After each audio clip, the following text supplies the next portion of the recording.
Արի երեկո ազատության եթերում լրատվական թողարկումն է, այսօրվա թեմաներն են։ Ինչու իրավապահները հիմա հիշեցին Ծառուկյանի տարիների վաղեմության գործը։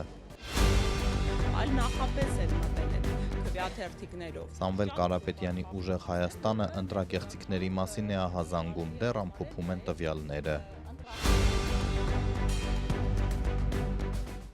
Ռուսաստանը հիմա էլ սպառնում է Հայաստանը դուրս թողնել հապկից։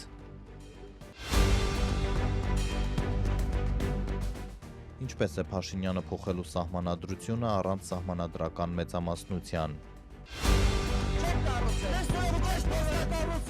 3 շաբաթից ավելի հացադուլ անող Արթուր Օսիպյանը դատախազի որոշմամբ ազատ կարձակվի։ Իրան-Միացյալ Նահանգներ բանակցությունները կրկին տապալվեցին։ Նախքիչ առաջ ստացված լուրը 3 շաբաթից ավելի բանտում հացադուլ անող արցախցի ակտիվիստ Արթուր Օսիպյանը ազատ կարձակվի։ Դատախազությունը հաղորդում է, որ քաղաքասարակության անդամների երաշխավորագրերով կալանքը կվերացվի։ Նա քարոզարշավի ժամանակ վարչապետի հետ վիճաբանությունից հետո հայտնվեց մեղադրյալի աթոռին, բողոքի ծայրահեղ միջոցով Օսիպյանը պահանջում է, որ Փաշինյանը իրենից ներողություն խնդրի փախած անվանելու համար։ Վարչապետն անդրդվելի է, դեռ հայտնի չէ արդյոք ակտիվիստը կդադարեցնի հացադուլը ազատության մեջ։ Այս ընթացքում բազմաթիվ իրավապաշտպաններ են պնդել, որ քրեական գործն ապօրինի է, Փաշինյանն ինքն է վիրավորել Օսիպյանին։ Արցախցի ակտիվիստին ազատ արձակելու պահանջով օրեր տևած նստացույցից քաղաքասարակության մի քանի դիմումներից հետո դատախազությունը որոշել է 23 օր բանտում հացադուլ անող Արթուր Օսիպյանին կալանքից անհապաղ ազատ արձակել։ Որոշումն ուղարկվել է Նուբարաշենի բանտ։ Գլխավոր դատախազության հաղորդմամբ հաշվի են առել հենց քաղաքասարակության ներկայացուցիչների երաշխավորությունը ու հսկող դատախազին ուղղված միջնորդությունները։ Այսօր Օսիպյանին այցելել էր Մարդու իրավունքների պաշտպանը։ Անահիտ Մանասյանը հայտնել էր, թե նրան ու մյուս հացադուլավորներին բացատրել է տևական ժամանակ հացադուլի մեջ գտնվելու բացասական հետևանքները։ Մարդու իրավունքների պաշտպանը նաև կարևորել է, որ քննարկվի այլընտրանքային խափանման միջոցի կիրառման հնարավորությունը։ Ժամեր առաջ էլ արդարադատության նախարարն էր կարևորել Օսիպյանի խափանման միջոցի փոփոխությունը։ Խիստ ցանկալի է, որ խափանման միջոցը փոխվի։ Մինչ արդարադատության նախարարը 23 օր սննդից հրաժարված Օսիպյանի առողջական վիճակը կայուն էր գնահատել, փաստաբանը անհրաժեշտ է համարել, որ երիտասարդը հիվանդանոց տեղափոխվի, որ բժիշկների հսկողության տակ լինի։ Դավիթ Հովհաննիսյանն ասել էր, որ նրա վիճակը ծանր է, օրեցօր հյուծվում է, քաշի զգալի կորուստ ունի, բայց չգիտեն, թե օրգաններն ինչ վիճակում են։ Որպես բողոքի նշան Օսիպյանն արդեն 1 շաբաթ է հրաժարվել է նաև բույժ զննումից։ Ինչ անդառնալի փոփոխություններ են եղել օրգանիզմում, դա պետք է կոմպլեկտ բժշկական ստուգում անցնի, որպեսզի պարզվի, ինչպես նաև պետք է իրան վերաբերվեն ոչ թե որպես կալանավորի, այլ որպես բուժառուի, քանի որ կալանավորը եթե հացադուլ է իրականացնում, արդեն ձեռք է բերում բուժառուի կարգավիճակ հիվանդի։ Փաստաբանը փոխանցեց, որ Օսիպյանը չի դադարեցրել հացադուլը։ Արցախցի տղամարդը բանտում հայտնվեց, երբ Արաբկիրում վարչապետի քարոզարշավի ժամանակ Նիկոլ Փաշինյանին սուր, բայց ոչ վիրավորական հարցերով դիմեց։ Ավելին, Փաշինյանն ինքը վիրավորեց Օսիպյանին, նրան անվանեց փախած, անգամ հարցրեց, թե ինչու չի զոհվել Ղարաբաղյան պատերազմում։ Դուք կենտանի որ մատել 5000 զոհի մասին եք խոսում, այդ տական։ Բռնություն գործադրելու հրապարակային կոչերի, խուլիգանության եւ քարոզչությանը խոչընդոտելու հոդվածներով կալանավորված Օսիպյանը, որպես բողոքի նշան, ձերբակալվելուց հետո հացադուլ հայտարարեց, Փաշինյանից պահանջելով ներողություն խնդրել, որ իրեն փախած է անվանելու վիրավորել։ Փաշինյանը սակայն ինքն էր ներողություն ակնկալում Օսիպյանից։ Արցախցի ակտիվիստին ազատ արձակելու պահանջով նախագահական նստավայրի դիմաց 10 օրից ավելի նստացույց էր անում Գեղամ Մոհանյանը եւ նրա համախոհները։ Այս 10 օրերի ընթացքում նախագահ Վահագն Խաչատուրյանը ոչ մի անգամ հրապարակավ չանդրադարձավ իրեն ուղղված դիմումին։ Երեկ հայտնի դարձավ, որ քրեական գործ է հարուցվել Գագիկ Ծառուկյանի դեմ, գործարարին իրավապահները հետ են ուղարկել Զվարթնոց օդանավակայանից։ Մեղադրանքը ընտրությունների հետ կապ չունի, բայց պատահական էր արդյոք, որ Բարգավաճ Հայաստանի առաջնորդին հիշեցին հենց այն պահին, երբ նա վերահաշվարկներով պայքարում է վճռորոշ մի քանի ձայնի համար, որ խորհրդարան մտնի։ Եթե դա տեղի ունենա, քաղաքացիական պայմանագրի դիրքերն ազգային ժողովում կթուլանան, մի շարք պաշտոնյաների նշանակումը հաստատելու համար կպակասեն մանդատներ։ Ծառուկյանը դեռ պատգամավորի թեկնածու է։ Ռոբերտ Քոչյանը նստելու է, Գագիկ Ծառուկյանը նստելու է, Սամվել Կարապետյանը նստելու է։ Արմատախիլ Գլխավոր դատախազությունը արդեն երկրորդ օրն է չի պարզաբանում, թե ինչու է առանց կենտրոնական ընտրական հանձնաժողովի համաձայնության մեղադրանք առաջադրել պատգամավորի թեկնածու Գագիկ Ծառուկյանին։ Գերատեսչությունից հորդորել էին գրավոր դիմել, այսօր ուղարկված մեր հարցման պատասխանը դեռ չենք ստացել։ Ըստ էության պատգամավորի թեկնածուի կարգավիճակը պահպանվում է մինչև մանդատների բաշխումը։ Ընտրական օրենսգրքով թեկնածուի նկատմամբ քրեական հետապնդում կարող է հարուցվել կամ նա կարող է ազատությունից զրկվել միայն կենտրոնական ընտրական հանձնաժողովի համաձայնությամբ։ Բացառություն են միայն այն դեպքերը, երբ անձը բռնվել է հանցանքի պահին։ Թեկնածուի կարգավիճակի ժամկետները հստակեցնում է հենց ընտրական հանձնաժողովի նախագահը։ Նախկին ՔՊԱ-ական Վահագն Հովակիմյանը այսօր նախասաց, թե մեղադրանքը երեկ չի առաջադրվել, հետո հորդորեց դիմել գլխավոր դատախազություն։ Մեղադրանք առաջադրողը գլխավոր դատախազությունն է։ Գնացեք գլխավոր դատախազությանը հարցրեք, թե ինչու է մեղադրանք առաջադրել։ Եթե դուք կարծում եք, որ գլխավոր դատախազությունը իրավունք չուներ դա անելու կամ թեկնածուն է կարծում, բոլորդ էլ դուք կարող եք իրենց հարցեր ուղղել, թեկնածուն կարող է իրենց գործողությունները բողոքարկել, բայց կենտրոնական ընտրական հանձնաժողովի նախագահից պահանջել մեկնաբանել գլխավոր դատախազության գործողությունները մեղմ ասած ճիշտ չի։ Իրավապահները Բարգավաճ Հայաստան կուսակցության առաջնորդին մեղադրում են հարկերից խուսափելու համար։ Փաստաբանի փոխանցմամբ գործը հարուցվել է դեռ 7 տարի առաջ, 2019 թվականին։ Էմին Խաչատյանը պնդեց, անցած տարիներին իր պաշտպանյալին ոչ մի անգամ հարցաքննության չեն կանչել, եւ նա գործով որևէ կարգավիճակ չի ունեցել։ Փաստաբանը կատարվածը կապում է ընտրություններից հետո ստեղծված ներքաղաքական իրավիճակի հետ։ Երկրում տեղի ունեցող իրադարձությունները, քաղաքական process-ները, ինձ թվում է այդ հարցի պատասխանը պարզ են դարձնում։ Դատախազությունը Ծառուկյանի մեղադրանքի մասին հայտնեց երեկ, գրեթե այն նույն ժամերին, երբ նա օդանավակայանում պատրաստվում էր մեկնել երկրից։ Պաշտպանի խոսքով գործարարի երրորդյա այցը Արաբական Միացյալ Էմիրություններ նախապես էր պլանավորված։ Իրավապահները նրան արգելեցին բացակայել երկրից։ Պաշտպանական կողմը պնդում է, որ Աննա Վարդապետյանի գլխավորած կառույցը ապօրինություն է թույլ տվել։ Չէին կարող առանց անձնաշրջությունը հաղթահարելու նման մեղադրանք ներկայացնել։ Եվ սահմանադրությամբ սահմանված ընտրական օրենքի սահմանադրական օրենքով է սահմանված ու իպերատիվ պահանջ է, դա ճաշակի հարց չի, դա հստակ պահանջ է, որը որ բոլոր մյուս դեպքերում վերջի ժամանակ, այս վերջի նախընտրականը փուլում այդ process-ը անցել են, բոլորը անխտիր անցել են, բայց պարոն Ծառուկյան։ Առանց կենտրոնական ընտրական հանձնաժողովի համաձայնության պատգամավորի թեկնածուի նկատմամբ քրեական հետապնդում սկսելը խախտում է որակում նաև իրավապաշտպան Արթուր Սաքունցը։ Տեղի ունի խախտում, որտեղ առանց կենտրոնական ընտրական հանձնաժողովի համաձայնության եւ թույլտվության ավելի ճիշտ իրավունք չունեն պատգամավորի թեկնածուի նկատմամբ քրեական հետապնդումը սկսել։ Մասնագիտությամբ իրավաբան արդարադատության նախարար Սրփուի Գալյանին խնդրեցինք բացատրել, որ դեպքում կարող է դատախազությունը պատգամավորի թեկնածուին մեղադրանք առաջադրել առանց կենտրոնական ընտրական հանձնաժողովի թույլտվության։ Նախարարը պարզվեց մոռացել էր կարգավորումները։ Չեմ հիշում իրավական կարգավորումները, անկեղծ ասեմ, բայց մեկնաբանել էլ աշխատանքը չեմ պատրաստ։ Քարոզ արշավի ընթացքում վարչապետ Փաշինյանի թիրախում հայտնված Գագիկ Ծառուկյանին առնչվող այս քրեական գործը գտնվում է քննչական կոմիտեի վարույթում։ Այսօր խորհրդարանում էր կոմիտեի նախագահ Արթուր Պողոսյանը։ Նա սակայն հեռացավ ազգային ժողովի շենքից, այդպես էլ չպատասխանելով լրագրողների հարցերին։ Պարոն Պողոսյան, Գագիկ Ծառուկյանի քրեական գործը երբ հարուցված։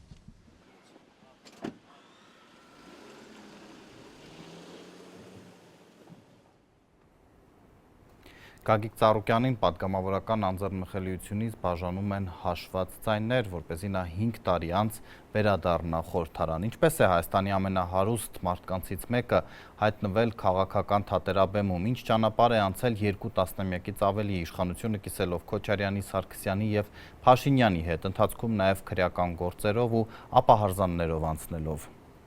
Ոչ մի կոմպրոմիս չկա։ Դու չեք զգում, որ մեր մեջ կոմպրոմիս չի կարա լինի։ Նիկոլ Փաշինյանի հետ համագործակցությունը բացառող Գագիկ Ծառուկյանը հետընտրական զարգացումների գլխավոր ինտրիգն է դարձել։ Եթե վերահաշվարկի արդյունքում ԲՀԿ-ն խորհրդարան անցնի 5 մանդատով, վճռորոշ դեր կունենա։ Այդ դեպքում ընդդիմության մանդատները բավարար կլինեն Փաշինյանի կառավարության մի շարք նախաձեռնությունները տապալելու համար։ Օրինակ, իշխող ուժը չի կարողանա ընտրել գլխավոր դատախազ կենտրոնական ընտրական հանձնաժողովի նախագահ, բարձրագույն պետական խորհրդի անդամներ, բարձր դատարանի դատավորներ եւ ընդունել սահմանադրական օրենքներ։ Քանի Հայաստան պետությունը կա, Գագիկ Ծառուկյանից տները սկսել ենք արդեն վերադարձնել ժողովրդին։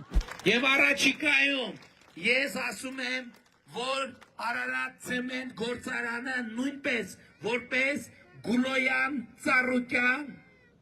կլանի կողմից ապօրինի յուրացված գույք կվերադարձվի Հայաստանի Հանրապետությանը։ Վարչապետ Փաշինյանն այս քարոզարշավի ընթացքում հրապարակային սպառնում էր Գագիկ Ծառուկյանին ունեզրկել, կալանավորել, նրա հետախուզվող որդուն Բելարուսից բերել բանտարկել։ 2 տարի հետախուզվող Նվեր Ծառուկյանը մեղադրվում է խուլիգանության ու կողոպուտի համար, նա Բելարուսում է։ Բռնելու ենք, բերենք նստացնենք, լակոտ չես պախնելու ոչ միտեղ։ Չես պախնելու, հերդ էլ քեզ չի փրկելու։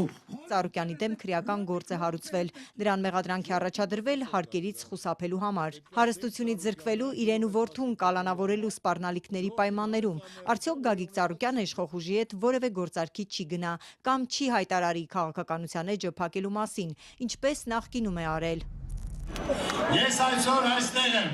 ձեր հետ, ձեր կողքին կանգնած եմ, եւ դրա համար ես շատ հպարտ եմ, որ այսօր այստեղ եմ, ձեր կողքին կանգնած։ Սերժ Սարգսյանի կառավարության հետ 2008-ին կոալիցիա կազմած Ծառուկյանը 2012-ին լքեց կոալիցիան, չպաշտպանեց Սարգսյանի թեկնածությունը նախագահական ընտրություններում, հետո էլ միացավ Սարգսյանի հրաժարականը պահանջող ուժերին։ Բարգավաճ Հայաստան կուսակցության առաջնորդը 2014-ին Ազատության հրապարակի հարթակից ժողովրդին խոստանում էր պայքարից չնահանջել։ Երբեք ու երբեք չի եղել, ես հանրությանը ժողովրդին հայտարարություն անեմ, եւ իմ հայտարարությունից ես հետ կանգնեմ։ Այսօր ինչ որ ձեզ ասում եմ, իմացեք, որ դա մինչև վերջ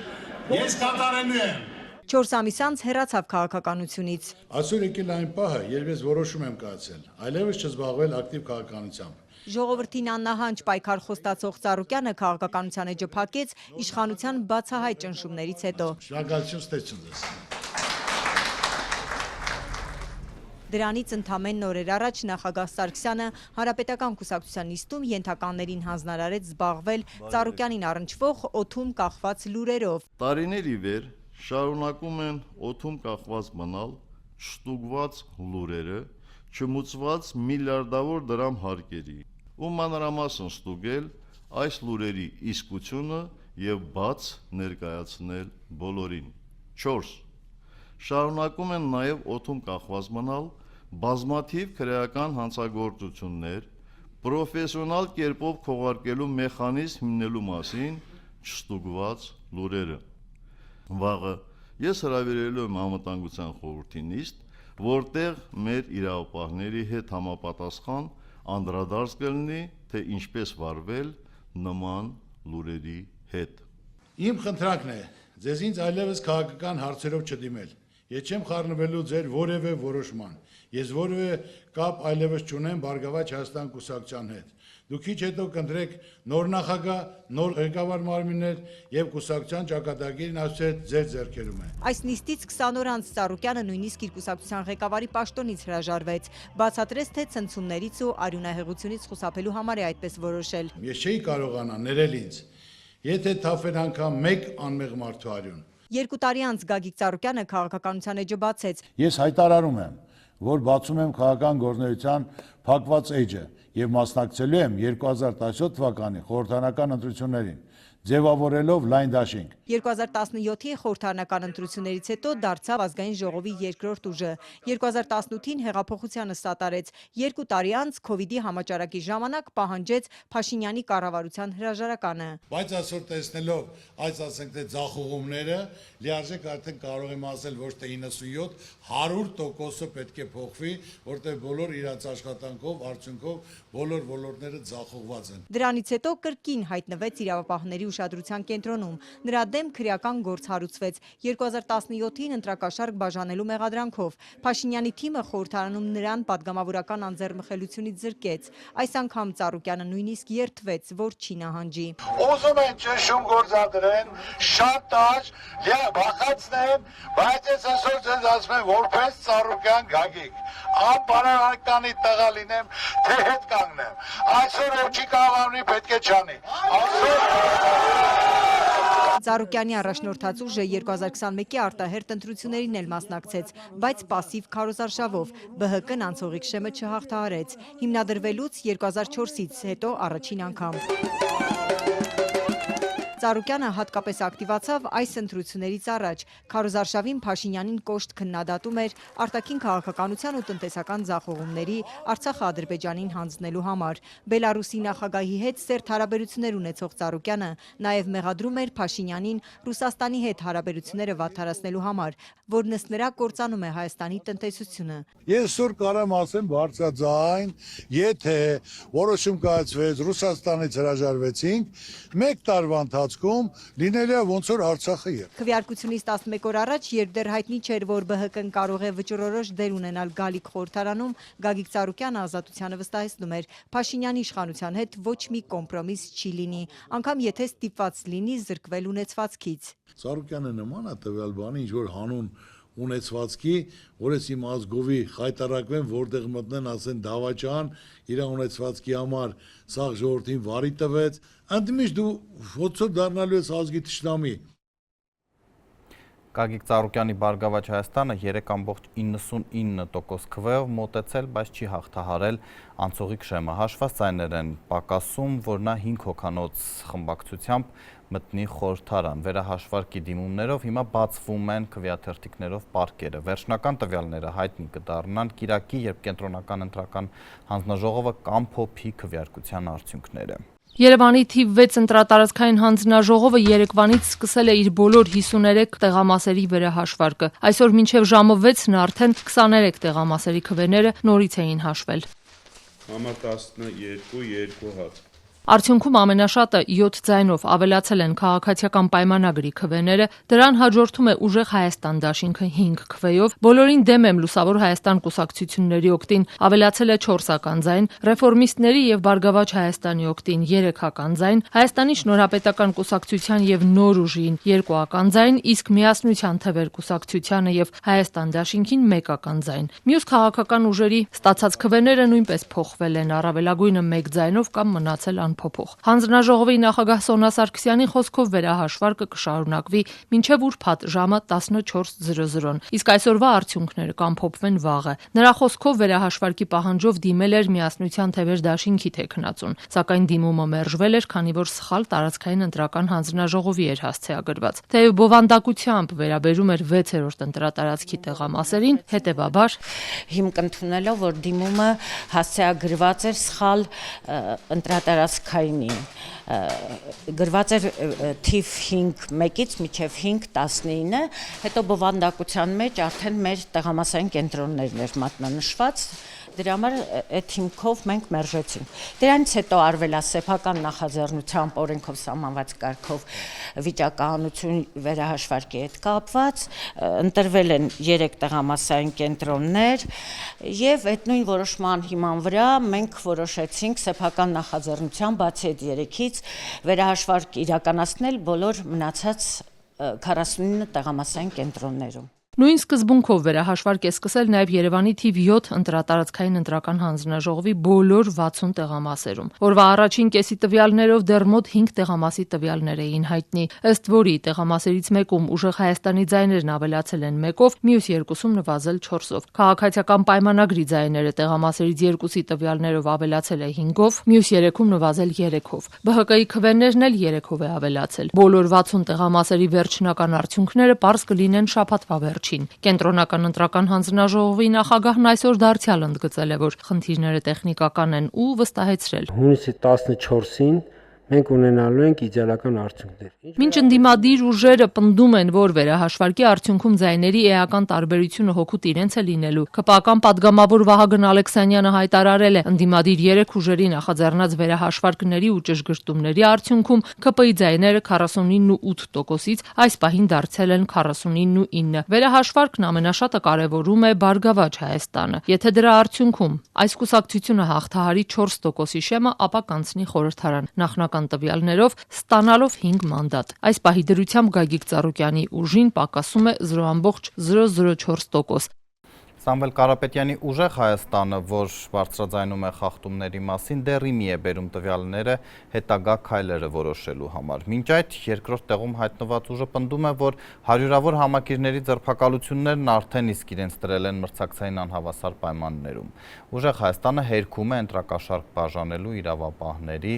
հարյուրավոր մեղադրանքները։ Ես պատրաստ չեմ ընդդիմադիր լիդերի կարգավիճակին, մենք իշխանությունը վերցնելու ենք։ Միլիարդատեր Կարապետյանը, որ քարոզարշավի ընթացքում պարտության մասին հարցեր անգամ չէր ուզում լսել, ընդդիմադիր առաջնորդի կարգավիճակի հետ հաշտ է, եթե մանդատները վերցնեն ու խորհրդարանում աշխատեն, արդյոք չի նշանակում, որ նա պատրաստ է ընդդիմադիր լիդեր լինել Փաշինյանի իշխանության օրոք։ Կարապետյանի թիմակից Գոհար Մելոյանն ազատության հարցին ուղիղ պատասխանելու փոխարեն ընդդիմադիրի կարգավիճակի պատճառների մասին խոսեց։ Ես համոզմունք ունեմ, եթե այս ծավալի խախտումներ ու միջամտություններ տեղի չունենար, իմ քաղաքական ուժի առաջնորդը հիմա կլիներ իշխող ուժի առաջնորդ։ Ուժեղ Հայաստանի ընտրական ցուցակի 3-րդ համարը Գոհար Մելոյանը պնդում է, խախտումների ծավալներն այնքան մեծ են եղել, որ փոխել են պատկերը հօգուտ իշխանության։ Բազմաթիվ ծավալուն խախտումներ են եղել ու մեր առաջնորդը պատահական չէր պնդում, մենք ունենք համոզմունք, որ մենք հաղթանակող ուժ ենք։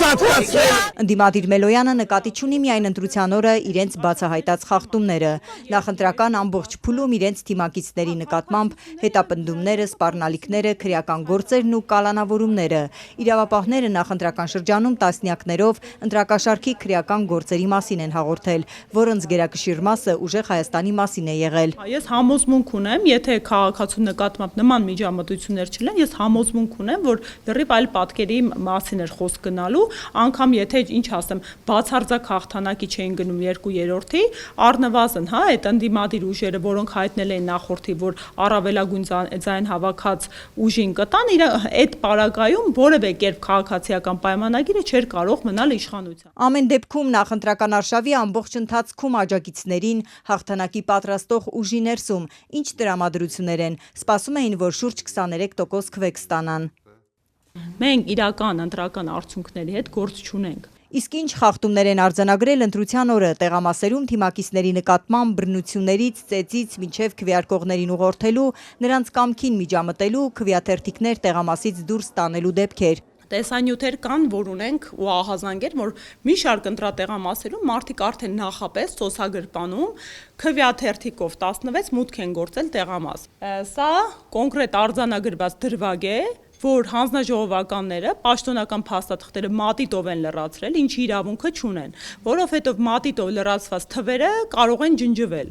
Մի շարք տեղամասային կենտրոններում քվեատուփերը կապարակնքված չեն եղել։ Սա այն հայտնի դեպքն է, որ քվեաթերթիկը դուրս է բերվել, հեսա ակնհայտ, ցույց ենք տալիս, որ քվեաթերթիկը դուրս է քաղաքացին բերել եւ աղբար կղում է հայտնաբերվել։ Տեսեք, այստեղ քաղաքացին դուրս է գալիս, ակնհայտորեն պայուսակի մեջ երևում է քվեաթերթիկը հետը դուրս բերելուց։ Այս սևազգեստ տղամարդը քաղաքացիական պայմանագրի վստահված անձն է։ Խնդրեմ։ Անընդհատ տեսեք, գալիս է քաղաքացիները քվեարկում են, վերևից պարբերաբար ընտրողներին վերահսկում է եւ ուղղորդում է։ Իհարկե պետք է արձանագրենք, որ Հայաստանում մեծ ծանոթ process-ները 180 աստիճան շրջվել են, երբ որ կառավարող կուսակցությունը եւ կառավարությունը ընտրությունների արդար եւ ազատ անցկացման ջատագով է։ Մինչ ընդդիմադիր ուժերը Փաշինյանին են մեղադրում կեղծիքների համար, խախտումները տեսանյութերով հիմնավորում, Փաշինյանը հակառակորդներին է կեղծարար որակում, իսկ իրենց արդար ընտրությունների ջատագով։ Ընդդիմությունը որպես գործիք ունի հիմնականում ընտրությունների արդյունքները կեղծելը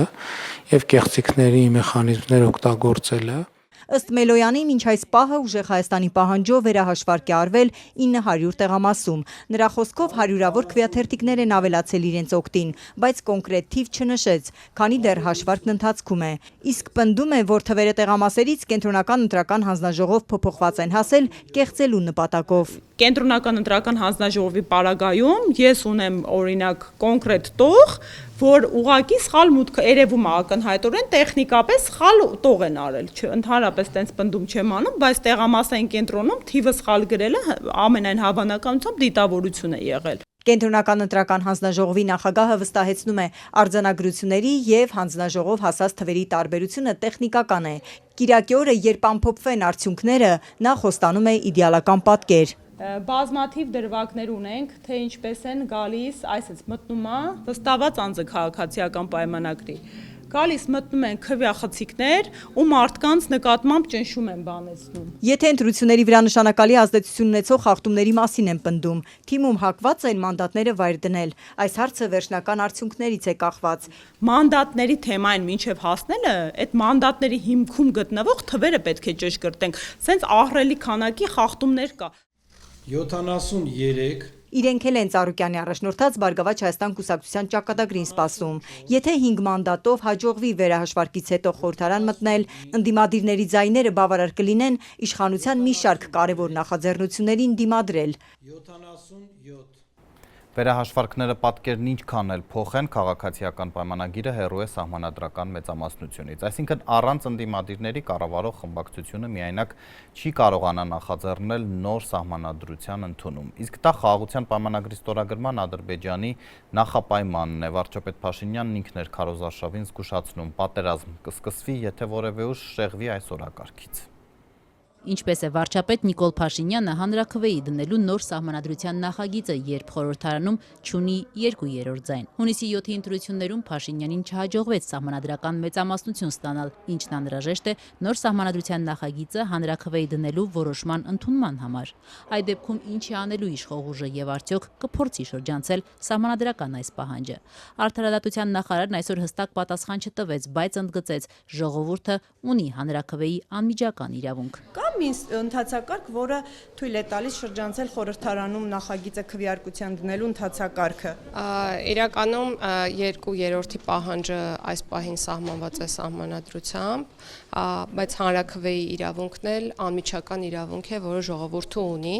Սա ուղղակի ասեմ ու փակենք այսօրվա քննարկումը, մյուս հարցերը թողնելով ապագային։ Թե սա ինչ է նշանակում եւ արդյոք նախարարն ակնարկում է սահմանադրական պահանջը շրջանցելու հնարավորության մասին, Սրփուի Գալյանը հրաժարվեց մեկնաբանել, նշելով, թե այժմ իրենց համար ամենակարևորը այս հարցի շուրջ քաղաքացիների հետ երկխոսություն սկսելն է։ 2/3 պետք չի լինի։ Ես ասացի այն, ինչ ասացի, առաջարկում եմ բաց թողնել քննարկումը, մենք կլսենք նաև մասնագիտական մի շարք կարծիքներ։ Երկրի մայր օրենքի 202-րդ հոդվածը հստակ սահմանում է.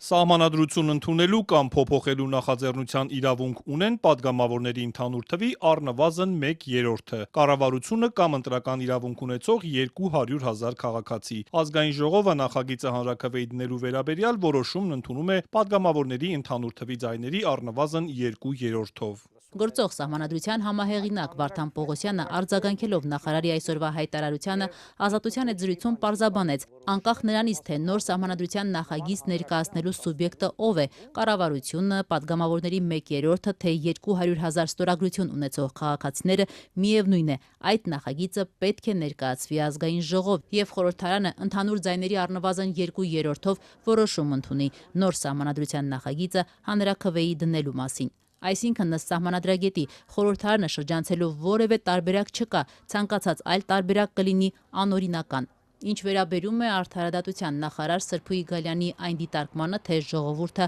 հանրաքվեի անմիջական իրավունք ունի, ապա Վարդան Պողոսյանը կրկին հիշեցնում է մայր օրենքը։ Սահմանադրության 48-րդ հոդվածը ամրագրում է, որ 18 տարին լրացած Հայաստանի քաղաքացիները ունեն հանրաքվեի մասնակցության իրավունք, այսինքն ըստ մասնագետի խոսքը մասնակցության իրավունքի մասին է, իսկ այդ իրավունքը նշանակում է, որ հանրաքվեն պետք է նշանակված լինի սահմանադրությամբ եւ հանրաքվեի մասին սահմանադրական օրենքին համապատասխան։ Վարդան Պողոսյանը հատուկ ընդգծում է, հանրաքվեի մասնակցելու անմիջական իրավունքը չի նշանակում շրջանցել հանրաքվեի վերաբերյալ սահմանադրական կարգավորումները։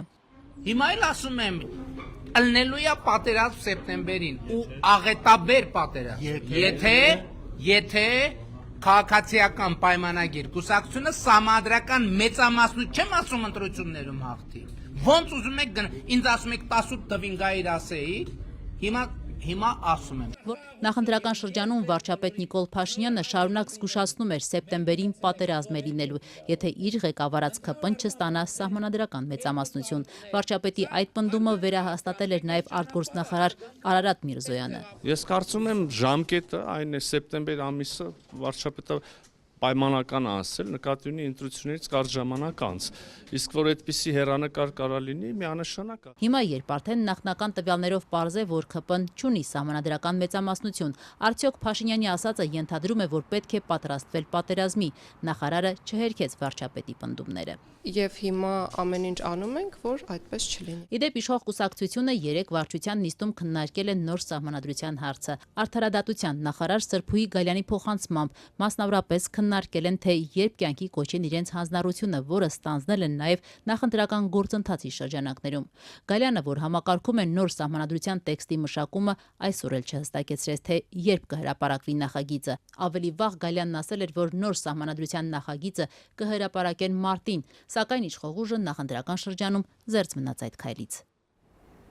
Ի տարբերություն Արևմուտքի եւ այլ առաջնորդների Պուտինը դեռ չի շնորհավորել Նիկոլ Փաշինյանին։ Զախարովան ու ռուսական դաշնային ալիքները քննադատում են ընտրությունների ընթացքը։ Կրեմլի խոսնակն էլ այսօր ասել է, թե կախված ընտրական իրավիճակի արդյունքից որոշում կկայացվի Փաշինյանի հետ հանդիպման վերաբերյալ։ Վարչապետը մինչդեռ ասում էր, որ ընտրություններից հետո կմեկնի Մոսկվա։ Ռուսաստանի արտգործնախարարն էլ իր հերթին այսօր հայտարարել է, թե ՀԱՊԿ երկրները համաձայնել են քննարկել Հայաստանի նկատմամբ քայլեր ձեռնարկելու հարցը, քանի որ Երևանը 2 տարուց ավելի անդամավճարը չի մուծել։ ՀԱՊԿ կանոնադրության համաձայն, եթե հարցը հասնի կառույցից հեռացնելուն, Հայաստանը քվեարկությանը չի կարողանա մասնակցել։ Հայկական կողմը սառեցրել է անդամակցությունը ՀԱՊԿ-ում, պատճառաբանելով, որ Ադրբեջանի Հայաստան ներխուժման ժամանակ դաշինքը չի կատարել պարտավորությունն ու չի աջակցել։ Միացյալ Նահանգների կոնգրեսի ներկայացուցիչների պալատի արտաքին գործերի հանձնաժողովում շրջանառվում է արտաքին ծառայության ակտում փոփոխության նախագիծ, որը կոչ է անում Ադրբեջանին անմիջապես եւ առանց նախապայմանների ազատ արձակել հայ ռազմագերիներին ու քաղբանտարկյալներին։ Փաստաթուղթն անցել է բոլոր ընթացակարգերը հանձնաժողովում քվեարկության դրվելու համար, իսկ ընդունվելու դեպքում արդեն կուղարկվի ներկայացուցիչների պալատի լիագումար նիստի քննարկմանը։ Հայաստան վերադառնանք, դեռ նորից չստանձնած վարչապետի պաշտոնը Նիկոլ Փաշինյանը կրկնում է նախընտրական խոստումը Գյումրիում քաղաքապետի նոր ընտրություն անցկացնել։ Այստեղ անցած տարի քաղաքացիական պայմանագիրը պարտվեց, երբ ընդդիմադիր ուժերը կոալիցիա կազմեցին։ Շատ չանցած քաղաքապետը կալանավորվեց կոռուպցիոն մեղադրանքով, բայց ավագանին անարգել աշխատում է։ Վարչապետ Փաշինյանը Գյումրիում արտահերթ ընտրություններ անցկացնելու մտադրությունից չի հրաժարվում։ Ընտրություններից 2 օր անց այդ մասին խոսեց իր կաբինետի անդամների հետ քննարկմանը, բայց կրկին չասաց, թե ինչ տարբերակ են դիտարկում, երբ անցած տարի ընտրված ավագանին բնականon գործում է։ Եթե անհրաժեշտ է, իհարկե ես ասել եմ, որ կարծում եմ, որ Գյումրիում պետք է մենք հնարավորինս արագ ունենանք արտահերթ ընտրություններ։ Հնարավորինս արագը ինչ ժամկետ է ենթադրում, Փաշինյանը չի հստակեցնում։ Նրա կուսակիցներից падգամավոր Ալխազ Ղազարյանն էլ այսօր փակագծեր չբացեց, բայց արտահերթի անհրաժեշտությունը ըստ էության մեկ Գյումրիի քաղաքապետին վերագրվող մեղադրանքներով ու նոր գաղտնալսմամբ էր բացատրում, մեկ քաղաքի կառավարումը ձախողելու։ Ձայնագրությունները կարող է իրավական պրոցեսը պրոցեսները գնում են, բայց քաղաքը ահավոր վիճակում էր, ինչպես վարչապետը արդեն ասաց, մենք եղանք այնտեղ եւ տեսանք այս տարիների ընթացքում ինչքան քիչ աշխատանք է կատարվել։ Քաղաքը արագ վերականգնման կարիք ունի, հետեւաբար նոր կառավարում պետք է լինի։ Այս պահին հարցերի հարցն է, թե օրինական ինչ ճանապարհ կա լուծարելու Գյումրիի գործող ավագանին, քանի որ մինչ այս պահը բոլոր նստաշրջաններում նիստերը գումարվել են, իսկ ավագանին օրենքով լուծարվում է, եթե մեկ նստաշրջանում 3 նիստ չի գումարվում։ Ամիսներ շարունակ Գյումրիի ավագանու ընդդիմադիր թևի ձայները բավարարում են քվորում ապահովելու ու նիստեր գումարելու համար, թեև օրինակ Գյումրիի կալանավորված քաղաքապետ Վարդան Ղուկասյանը մանդատից չի հրաժարվել, ու այն մեկ ուրիշին չի փոխանցել, բայց 18 մանդատը բավարար է։ Գյումրիի ավագանու հաջորդ նիստը նշանակված է հունիսի 25-ին։ Այս պահին մեր քաղաքը խմբակցության ավագանու անդամներից մեկը տնային կալանքում է, բարեգործության արգելքը խախտելու մեղադրանքով։ Խմբակցության ղեկավար Լիզա Գասպարյանն ավելի վաղ Ազատությանն ասել էր, թե դա լուծելի հարց է։ Սա եւս հոգ չէ մեր համար, որովհետեւ այս հարցում էլ դարձանք պրոֆեսիոնալ, շատ արագ ավագանի փոխելու, մանդատը պահելու։ Մեկ անգամ այս խմբակցության ավագանու անդամի բացակայությունը քվորումի բացակայության պատճառ դարձավ եւ Նարեկ Միրզոյանը մանդատից հրաժարվեց ու հենց նրան փոխարինած Արտակ Հովսեփյանն է այժմ տնային կալանքի տակ։ Արդյոք իշխանությունները կկարողանան հասնել նրան, որ ավագանու նիստերը տապալվեն։ Գյումրիի ավագանու գործող կազմից եւս 2 հոգի, այդ թվում քաղաքապետին փոխարինող Փեսան փոխքաղաքապետ Ավետիս Առաքելյանը մեղադրյալ է։ Նրա խափանման միջոցն այս պահին բացակայության արգելքն է։ Եթե այդ երկուսի խափանման միջոցը փոխվի, ապա ընդդիմադիր թևում ճգնաժամ կարող է առաջանալ, մինչև մանդատները հաջորդ համարին փոխանցեն։ Ավետիս Առաքելյանը ի դեպ ընդդիմադիր ուժեղ Հայաստանի նախընտրական ցուցակի 8-րդ համարն է։ Ինչպես են Ղուկասյանի թիմում մեկնաբանում արտահերտ անցկացնելու իշխանության մտադրությունը եւ արդյոք Առաքելյանը մտադիր է վերցնել падգամավորի մանդատը։ Նրա հետ ողջ օրը կապ հաստատել չհաջողվեց։ Կիրակի քվեարկության օրն էլ այդ հարցին հստակ պատասխան չէր տվել։ Այդ ամսուտից հետո հաղթանակը տոնելուց հետո կպատասխանեմ այդ հարցին։ Մյուս ճանապարհը ըստ Գյումրիի ավագանու նախկին անդամ Լևոն Բարսեղյանի իշխանությունների կողմից ներդրված վերջին սցենարներից մեկը կարող է լինել, ինչպես եղավ օրինակ Էջմիածնում, Գյումրին դարձնել խոշորացված համայնք։ Սա որպես տեսական սցենար 1, 2, 3 գյուղ գցել, ասել Գյումրի խոշորացվել է պիտի նոր ընտրություն լինի։ Այստեղ կզռա իհարկե, էլի որ դա արվել է հենց այս հնարքի կիրառման համար, որ լուծարվում է գործող ավականին, նոր ընտրություն է լինում, արդեն գյուղերից բաներից պիտի տեխնացուներ լինեն, օրենքն է դա պահանջում։ Օրինական այլ սցենար բացի նիստ չգումարելուց ու խոշորացումից Բարսեղյանը չի տեսնում։ Մնացած հնարավոր տարբերակները ըստ նրա տեխնիկական ու գոտկատեղից ցածր մեթոդներ են, որոնք մի քանի համայնքներում իշխանությունները հաջողությամբ իրականացրել են։ Օրինակ Ալավերդիում, Ախուրյանում։ Մի քիչ անհավանական եմ ես համարում, բայց չբացառենք։ 3 հոգի անցնում է ՔՊ-ի կողմը, չի դառնում ՔՊ խմբակցության անդամ, բայց ասում է սպես լինել չի կարող, քաղաքապետը պանդում է, մենք հավատում ենք, հարգում ենք, սիրում ենք իրան, բայց թե քաղաքը տուժում է, հանուն քաղաքի։ Որ ճանապարհով կգնա իշխանությունը Գյումրիում արտահերտ ընտրություններ անցկացնելու հարցում այս պահին հստակ չէ, բայց պնդում են, թե այն օրինական է լինելու։ Իսկ մինչ այդ արդեն 8 ամիս կոռուպցիոն մեղադրանքով ճաղերի ետևում գտնվող Գյումրիի քաղաքապետ Վարդան Ղուկասյանի մեղադրանքների թիվն է ավելանում։ Օրերս քննչական կոմիտեն նրան մեղադրանք առաջադրեց այլ անձանց հետ իշխանության յուրացում նախապատրաստելու մեջ։ Դրա հիմքում մի գաղտնալսում էին դրել, որում ենթադրաբար Ղուկասյանը ասում էր, թե առանց ռուսների համաձայնության ոչինչ չի անի։ Եվ միջազգային լրահոսից դեռ 3 Միացյալ Նահանգների նախագահը մեծ լավատեսությամբ հերթական անգամ ազդարարում էր, որ Իրանի հետ համաձայնությունը շատ մոտ է, ուր որը փաստաթուղթ կստորագրվի։ Այսօր սակայն հրադադարն է խախտվել։ Միացյալ Նահանգների եւ Իրանի փոխադարձ հարվածներից մի քանի ժամ անց Դոնալդ Թրամփը հայտարարում է. Իրանը շատ է ձգձգել բանակցությունները եւ հիմա վճարում է դրա գինը։ ԱՄՆ նախագահը դժգոհել է, թե Թեհրանը կոնկրետ քայլեր չի ձեռնարկում խնդրի խաղաղ կարգավորման համար։ Նրանցից չափազանց երկար ժամանակ պահանջվեց բանակցելու համար այնպիսի գործարքի շուրջ, որը հիանալի կլիներ իրենց համար։ Հիմա նրանք ստիպված կլինեն վճարել դրա գինը։ Սպիտակ տան ղեկավարը պնդել է, թե Իրանի ծովային շրջափակումը գործում է արդյունավետ եւ Պարսից ծոցից ոչ մի կաթիլ նավթ դուրս չի գալիս առանց Վաշինգտոնի թույլտվության։ Արդյունքում ըստ նրա Իրանը չի կարողանում առևտուր անել եւ արագ վերածվում է ձախողված երկրի։ Ըստ Fox News-ի Թրամփը նաեւ ասել է, թե մոտ է Իրանի էլեկտրակայաններին եւ կամուրջներին նոր հարվածներ հասցնելու վերաբերյալ որոշում կայացնելուն։ Մինչ այդ ԱՄՆ-ն պաշտպանական հարվածներ էր հասցրել Իրանին ամերիկյան ուղղաթիռ խոցելու համար։ Ի պատասխան Իրանն էլ հարվածել էր ամերիկյան ռազմաբազաների Բահրեյնում, Հորդանանում եւ Քուվեյթում։ Ծոցի մի շարք երկրներ դատապարտել են իրանական հարձակումը։ Թեհրանը զգուշացրել է, պատրաստ է ջախջախիչ եւ վճռական պատասխան տալ ԱՄՆ ցանկացած ռազմական գործողության, իսկ հետագա էսկալացիայի հետևանքների ողջ պատասխանատվությունը կկրի Վաշինգտոնը։ Իրանի արտգործնախարարը պահանջել է, որ ԱՄՆ-ն հեռանա տարածաշրջանից, եթե ցանկանում է անվտանգ լինել։ Այլապես Իրանը կպատասխանի ցանկացած հարձակման կամ սպառնալիքի, զգուշացրել է Աբբաս Արաղչին։ Չնայած մարտի դաշտում կրած պարտություններին Ամերիկայի Միացյալ Նահանգները որոշեց փորձել մեր վճռականությունը։ Մեր հզոր զինված ուժերը ոչ մի հարձակում կամ սպառնալի կամ պատասխան չի թողնի։ Հեռացեք մեր տարածաշրջանից, եթե ուզում եք անվտանգ լինել։ Իրանական իրնագործակալության փոխանցմամբ առողջին գիշերը նաև հեռախոսազրույցներ է ունեցել Սաուդյան Արաբիայի եւ Թուրքիայի իր գործընկերների հետ, քննարկել վերջին զարգացումները։ Ըստ գործակալության նա դատապարտել է ԱՄՆ-ի գործողությունները, նշելով, որ դրանք խախտում են Իրանի ինքնիշխանությունն ու տարածքային ամբողջականությունը։ Արտգործնախարարության խոսնակն էլ ԱՄՆ-ին եւ Իսրայելին մեղադրել է հրադադարը խախտելով դիվանագիտական գործընթացը խաթարելու համար։ Էսմայիլ Բաղային վստահեցրել է, մեջբերում եմ, անհրաժեշտության դեպքում Իրանի զինված ուժերը պատասխանում է թշնամուն ուժով եւ հզորությամբ։ Կարիք չկա ասելու, որ երեկոյան տեղի ունեցածը ցույց տվեց, որ Իրանի զինված ուժերը չեն տատանվում երկիրը պաշտպանելու հարցում։ Նույն սկզբունքը գործում է դիվանագիտության ոլորտում։